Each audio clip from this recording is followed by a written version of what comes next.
welcome back to episode 13 of the Split Screen Experience. Armin, did you think we'd make it this far? Not in the slightest. I was hoping we would, and man, was I right. Here we are. We're still kicking, 9 rounds. We're on round 2. Yeah, what's been the word for you this week since the last time we talked?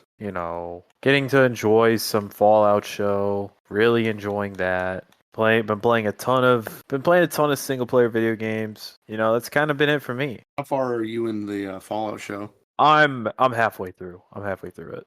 Okay, so we're at the same point. I finished up episode 4 2 nights ago. Yeah, we're literally, because I've not watched.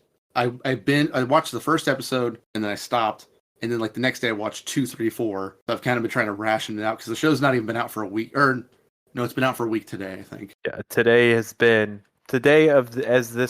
we start this recording, it has been out for a week. Is kind of an issue. I don't really love the batch drops because it feels like you kind of don't build any real hype. It's just kind of like, here's a cool thing, which is cool to be able to watch that story on your own time, but also it's like, I kind of miss the idea of like, oh, did you see last week's episode? That's kind of a thing of the past, and I just have to accept that. To be fair, I do think they did do this because they weren't sure how people were going to react. Because we have seen in the past, video game adaptations have not always have been the best. But I would say, and if I'm wrong here, I think we probably agree that this is one of the best ones we've probably seen. Oh yeah. Like, it just feels good. Everything looks like a movie, which I know it's a streaming-based show. Inherently, they have higher budgets, tighter production schedules. They're able to do a lot of stuff because they have the pockets of Amazon at their back on this one. But it looks like a movie, genuinely. Because there's only one shot that looked goofy, and it's the one I told you about, which, slight spoiler, there's a scene where a guy in power armor is face down, he gets flipped on his back, and that scene looks like they took about 3 stills of what would be that turnover, and they just quickly played them in succession. But outside of that, everything has looked great. That's the only little nitpicky thing I could find. I wouldn't say that's much of a spoiler. Well, I was going to say why the person was face down and what did that, but I'll leave that up to the people to watch. Yeah. But you just go watch it for yourself. It's, if you like Fallout, if you don't like Fallout, I'm tempted to tell my grandpa about it because I feel like he would like it just because all the 1950s music. I bet he would like the premise. He likes just watching movies where people die. I've tried getting him to watch like any other variety of movie, and if some guy doesn't die in the first 10 minutes, he will turn it off. And I'm like, well, you might like this show, actually. There's a fair amount of that. So there's a fair amount of death. Yeah, it's actually right up your alley, Grandpa. I am kind of surprised with how gory it is. I know the video games are pretty gory, but I was kind of surprised how the show, how they made that. I was just going to say they're not afraid to cut off a leg or an arm or blow a person's head off. Right. No, every person on the show has the bloody mess perk where they just explode into red mist. Yeah, apparently. But yeah, I've seen some people, this might be kind of a controversial hot take, what have you. There were some people being like, yes, they adapted the super gritty, ultra violent nature of Fallout. And like, I've played a good amount of Fallout. I've played every one that we have access to on a console. I haven't played any of the PC ones yet, and from what I've heard from my friend who bought some of them recently, probably won't ever go around doing that because he said they're horrible. At least the Brotherhood of Steel one. That's neither here nor there. But they're like, it's the ultra-violent nature of it, and I don't think of Fallout as being like inherently ultra-violent. Am I in like the very minority on this one? I think it just depends on how you play. Mm-hmm. Because there are definitely those people that play and they're just like, yeah, I'm gonna kill everything. Nothing's gonna be left alive. And there are people like me who hate being the bad guy and will always play the goody two shoes character and will kill the least amount of people possible. I don't associate it with, like, even if you are going around just killing people, it is like a very embellished and not dramatized, but I guess just embellished version of the actual game you would encounter. And maybe they did that just to make sure that people were interested, because yeah, like there's a lot of like messed up stuff in Fallout that they do actually address in the show so far, such as the idea of, hey, if you're in a vault for X amount of generations following nuclear fallout, there's gonna be some inbreeding, and they talk about that. Not much of a spoiler, minor spoiler. You'll find it when you get there. But it's like stuff like, to me, Fallout's more like twisted comical take on what could happen following the downfall of society. But I wouldn't ever go as far as to say like it's like, oh, it's just like brutal kill fest. Because certain scenes, it feels like you're watching like a Doom show. Because it's just like 90 people getting their heads taken off and just blood splatter everywhere, which I'm not complaining. It's very fun to watch. There's a whole shootout sequence, one of the best things in the show thus far for me. So. Oh yeah. And I really like whoever is the set manager, they need a raise. Like the amount of detail like put into all the locations. Oh yeah. They need a raise. It looks so good. It does. It looks lived in. It doesn't look like you're on a sound stage, which I don't know if they are or not. Visually, it looks like they're literally out in like blown out buildings in Arizona filming. Like that's what it looks like. But yeah, they just happened upon like a deserted town in the desert, and we're like, yeah, this is great. And the costumes all look great. Again, I know we've praised it a lot before it even came out, but the power armor looks fantastic. Great. I do like the little the little crane mechanism that they have to drop them down. I thought that was really funny because as much as I was hoping he was just going to do like an ODST drop, he just, got slowly claw gamed down to earth. I was like, oh man, I was hoping he'd do like the superhero landing, but also it would eviscerate your knees. So probably a good idea to not jump from a vertibird when you're wearing God knows how many pounds of metal. Oh, but they gotta have shock absorbers. I don't know about that. Survive in the video game. Yeah, that's true. Because, as long as you have power armor, I don't think you can die to fall damage, right? I think you have to have the legs. As long as it's the legs, you're fine. Yeah, you can't jump off with just the helmet. No, but you can jump off like I forget the fucking name of it. Say the building was strong. Yeah. Yeah. You can just jump off that and you'll be fine. Yeah. As long as you have power armor legs. Jump off of that and land right in front of the combat zone where you can find the best companion, and I won't be taking any questions at this time.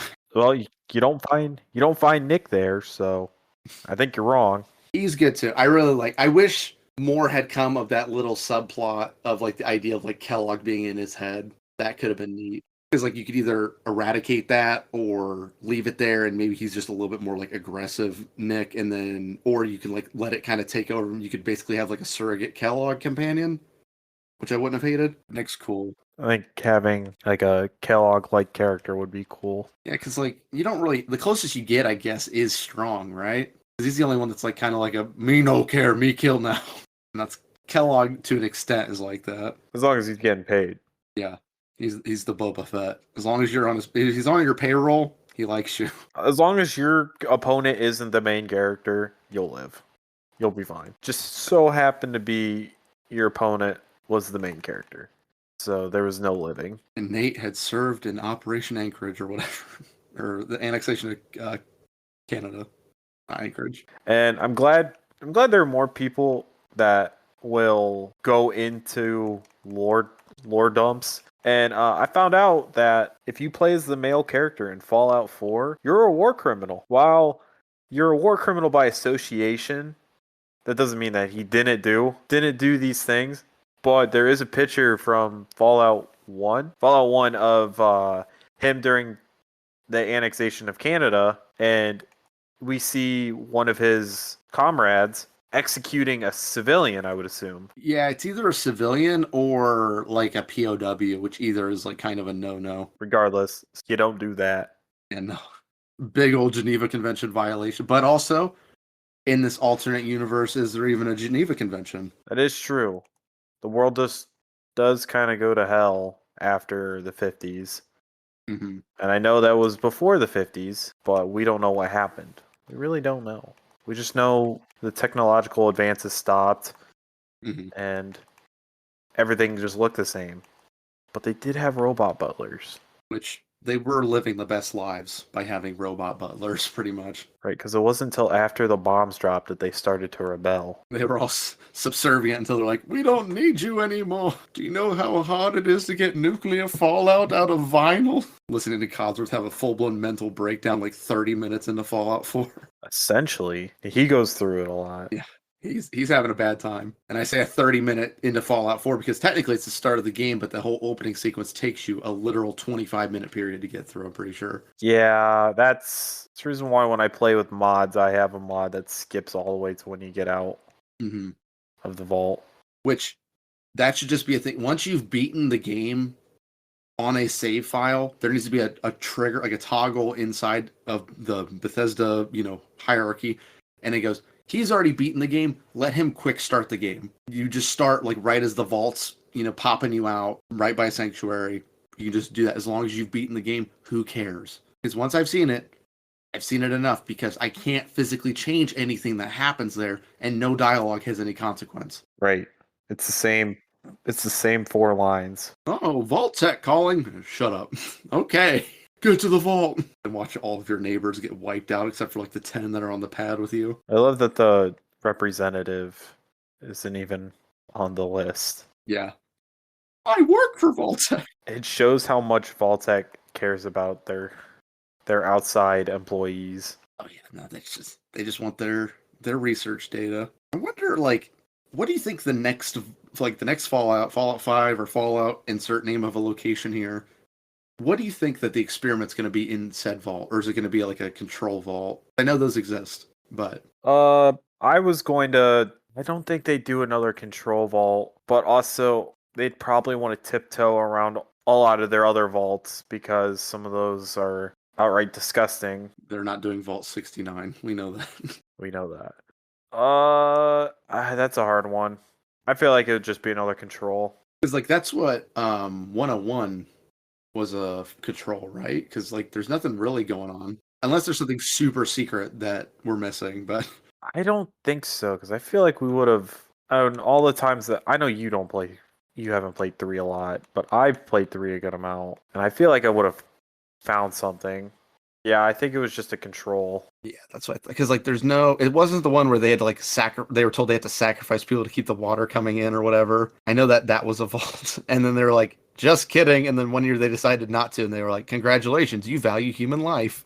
And so they'd just been slaughtering one person a year every year, and just for nothing. It's like, oh well, that just swell? Yeah, I don't because like you did cryo sleep. You did. Well, New Vegas, or maybe you're not a vault dweller. Honestly, I think maybe that's the solution. We need to get away from being a vault dweller. Like you can interact with vault dwellers. I want to be okay with that. Oh yeah, I'd be okay with that. I would like to explore vaults, but I am kind of sick of it just being like you were born, you're this sheltered little, puss, and you're gonna take 2 steps out there and be like, oh yeah, I'm a badass now. Here I go. Versus, New Vegas is just, well, I was trying to deliver my damn package, and that asshole in the checkered suit shot me in the head. At least with 4, you did have a military background. Right. So you were able to adapt a lot better. You had a better case for adapting than the Lone Wanderer? Is that? Yeah. Lone Wanderers 3, Couriers, New Vegas, and then the Soul Survivor Soul Survivor. Yeah. I was like, the last guy, the only one. I was like, what is... Yeah, Soul Survivor. And then whatever... All of the Vault Dwellers from 76 who apparently just had a great time in that vault. Oh, yeah, and today's our opening day. Oh, you slept in, sleepyhead, get out there. Okay. Just the most laid-back existence. And again, I think that was yet another control vault. Clearly, we both know, and back to the Fallout show kind of side of things here, but we both know something's going on with the vaults in the show. But neither of us have gotten to a point where that's been talked about if they're going to further that, which I think they are. They've been spending a lot of time on that vault subplot, which so far I haven't loved. It's okay. I just want to be watching Maximus or the Ghoul or Lucy.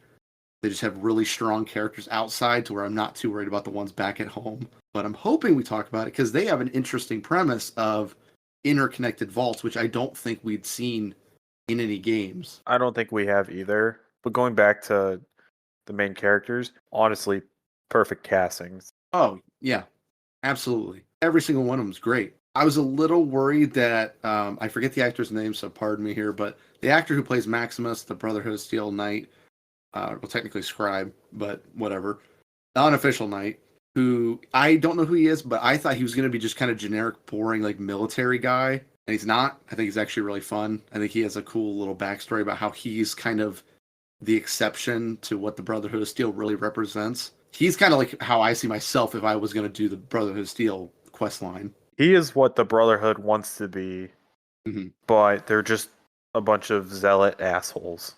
Yeah.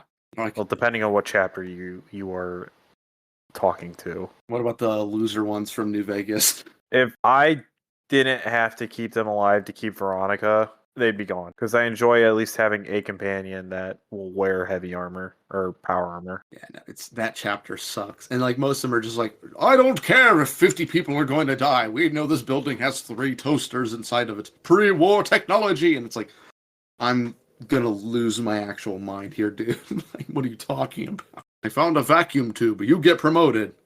Like, this hierarchy sucks. Yeah, he's great. Obviously, we both like the Ghoul. Walton Goggins is just a really good actor, and he made a statement not too long ago saying like he's been in tons of things and people know him as that guy from that movie, and he thinks it's finally time to sort of step into more main roles so people understand who he is, which I think is a good attitude to have because he's been in a lot of stuff. Oh, I would agree. Because he is the voice of Cecil from Invincible, and although Cecil is a very questionable character in terms of things he pulls off during the series and things I've heard that he does future, timeline wise, he's still a great voice for that character, and I think he really brings a lot to the Ghoul. Which I'm still not thrilled that they call him the Ghoul, but I get it. But he's great. He just feels so fun to have around. He's like the total wild card character for the most part, at least, and like the glimpses of his backstory where he was this actor, had a wife and daughter, and so I'm sure that's going to get brought up more as the show progresses. But tying this into video games, did you see like all of Fallout's platforms? I've seen like a spike. Like I think this is the highest number of people that have played 76 since like its launch date. Oh yeah, no, I'm not surprised because like first everyone was excited when that game was like, oh, it's gonna come out, and then it came out, and people were like, oh, it's out, yay! And then you have the people who left, they came back. The game has been updated a lot, and I do think it is kind of fun now if you play with friends. If you play by yourself, it's still pretty miserable, but you have something that you and your friends watch the Fallout show, and you've never played Fallout before. 76 actually is not a bad place to start with that in mind. Fallout 4 is also really good, Mhm. but New Vegas is better. And then if you want to play 3, the only issue that I have with New Vegas and 3, at least visually, is that it's brown and green, respectively. Big time. At least 4 adds color. Yeah, blue, green, yellow. But the story isn't the best for... No, I think you're right. 4 is very accessible because it is newer graphics. Mechanically, it's better in a lot of ways in terms of like the perk system's way more streamlined. I like that perk system way more. It's very cohesive. You can see what requirements you need to get what perks. Technically, you can get all of the perks, which I don't necessarily love or hate. It's just kind of a different thing because before you had to kind of specialize into, I'm going to be pistols, I'm going to be rifle, explosives, what have you, melee. But in 4, that's not really a thing. So you can power spike your way through the game if you're having any difficulty somehow. Not that I would say it's a difficult game by any means, but yeah, in terms of story, not the strongest. I would say it's definitely better than 3's story. I do not like 3's story. I think it's super repetitive about your dad, and it's like, oh, water purifier. Hey, Fox, will you go in there? And he's like, not my problem. Your dad's gonna do it. Yay. And that's it. Obviously, New Vegas is the GOAT for a reason. It's fairly easy to get into. I would say it's easier than 3. You have a good opening cutscene. It's just, like you said, the visuals on both of those titles are very dated, in desperate need of a remaster, and Obsidian and Bethesda need to kiss a little bit and get some older games remastered, because I don't want to see another freaking Skyrim remaster. And if I see another Skyrim remaster before either any of their other older games getting a single remaster or getting a new game from them, I will knock heads. Like, they can't keep getting away with this. No, it's been 3 times? Okay, so we can do this. So Skyrim comes out, and then we get the next gen edition. We get the anniversary edition. So original release, next gen, anniversary. I'm going to put like Switch and VR release, even though technically it's not the same thing. It's you just reusing the same game just to make some more money real quick. And adding it on new platforms. Yeah. Which, I mean, I guess I would retract that one just for the sake of, they are just making it more accessible, which that's kind of the whole Bethesda and Xbox era of game development and production is try to get as many people to enjoy your game as possible, which is a controversial take in today's market for some reason. I don't know why, but yeah, it's just we've been spoon-fed that over and over again. How many times have I seen Oblivion get remastered? Outside of every game that uses the same engine as it, but in those ways, I see glimpses of it. Yeah, I would like to see some Bethesda remasters other than Skyrim. Yeah, like I know we came from an era of like nothing but movie remakes, and we're still kind of in that. And then games, we had a big resurgence of the remake idea starting a couple years ago, and it's been very prevalent ever since. As long as that team is still making new titles, I'm not offended by it. Because there is something to be said about preserving those games for future generations. Because at a certain point, games from our childhood will be seen as like unplayable by like our kids or our grandkids or what have you because of the time difference and the console differences. Even though to me, graphics aren't everything, but there's certain old games that it's just they feel so clunky and look so rough that I just don't really want to play it. Right, exactly. But like there are some that I think it's like, nope, you should still just go through and play it, whatever, even if it's not been remastered. But again, as long as you're making new stuff, but Bethesda, you make one game every 5 years, and it's your last two haven't been regarded super highly. Yeah. 76 in Starfield. Oh, I was thinking Fallout 4 and Starfield, but 76 is also in there, so 3.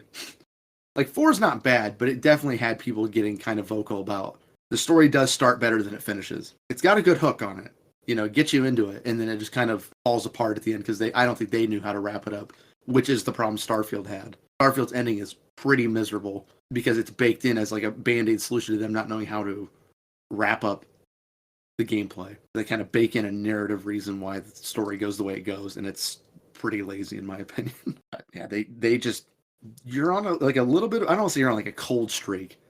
76 in Starfield, I'd say you're on a cold streak. I wouldn't say Fallout 4 is cold. There's a lot of enjoyment, especially with the DLCs now. I'd still say Elder Scrolls Online is still pretty popular. I know we don't play it, but there's still a good number of people who are playing it. Yeah.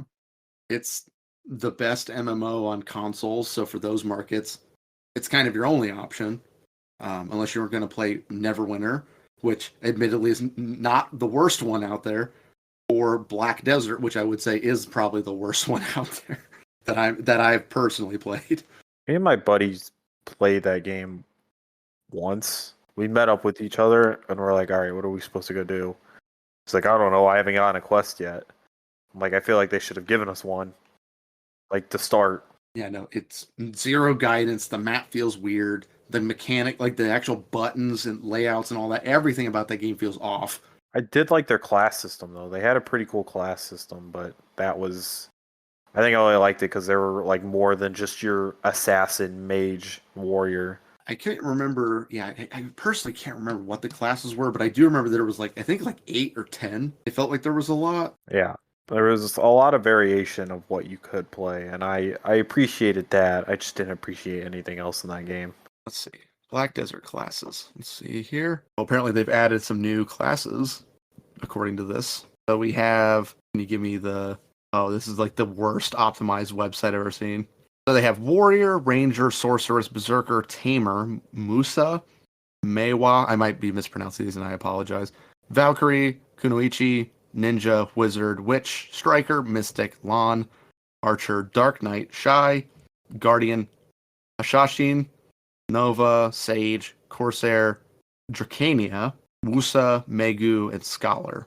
So they have a lot. Right. So like, if the game was better, quite literally, you could find something to play and you would have fun with it. No, absolutely. Like the basis was there.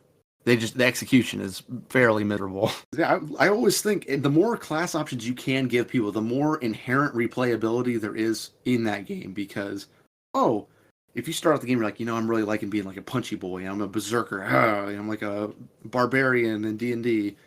And then later on, you're like, actually, I like the idea of being able to cast like big AoE damage pools. It's like, okay, so then maybe the wizard, whichever one of those 40 names that I just listed off, would fit that description because I don't remember which one did what. But it exists for that reason. So you can kind of evolve with your characters, and as you change, your characters can too. That game is just not it. And like, yeah, the strength I think for Elder Scrolls, back on that, is just it's simple. It's you don't have to pay a monthly subscription. It's on consoles. If you're on PC, you have to pay, which sucks still. And it's in the world of Tamriel, so everyone's like, "Oh, look, it's Skooma, it's an Argonian." You know, there are things that are recognizable, even if you're not playing a very similar game to where you first saw that creature, that group of people, that faction, or what have you. Right.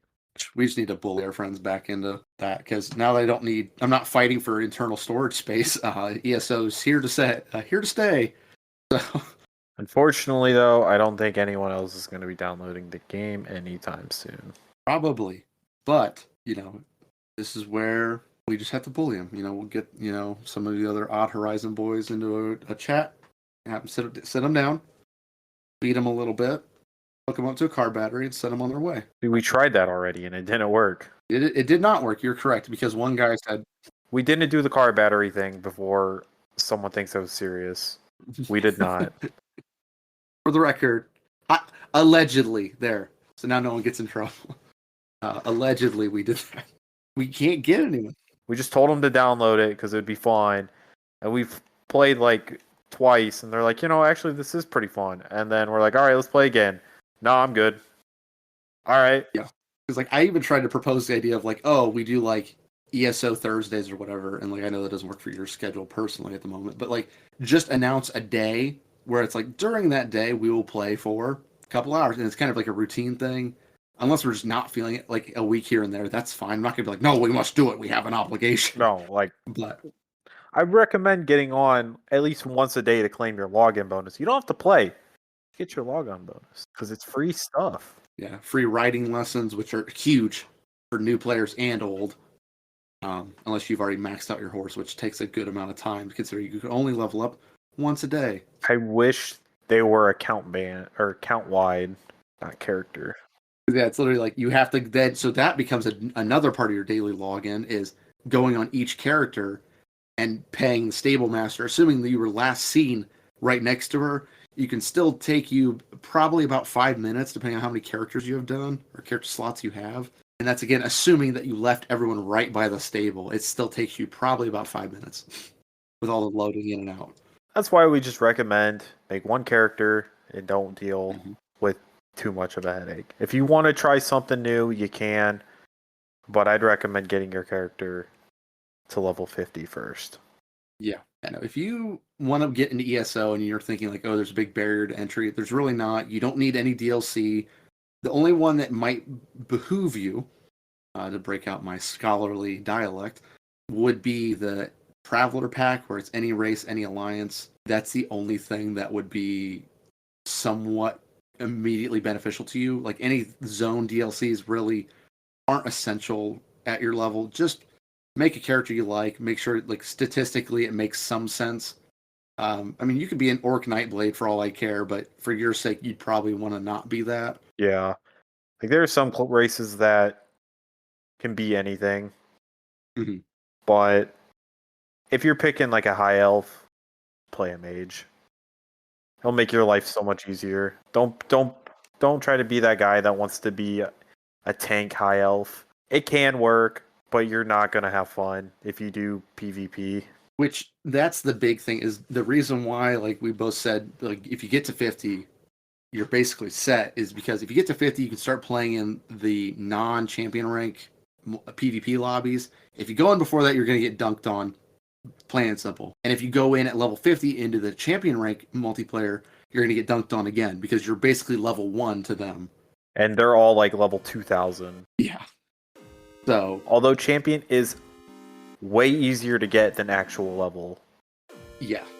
With enlightenment. It still takes a minute to get up to 2000. You're absolutely right. But I think on that note, we are going to wrap it up here and end episode 13 of the Split Screen Experience. As always, I'm your host, Harmon. And I'm Andrew. And we'll catch you next week. See you, everybody. See ya.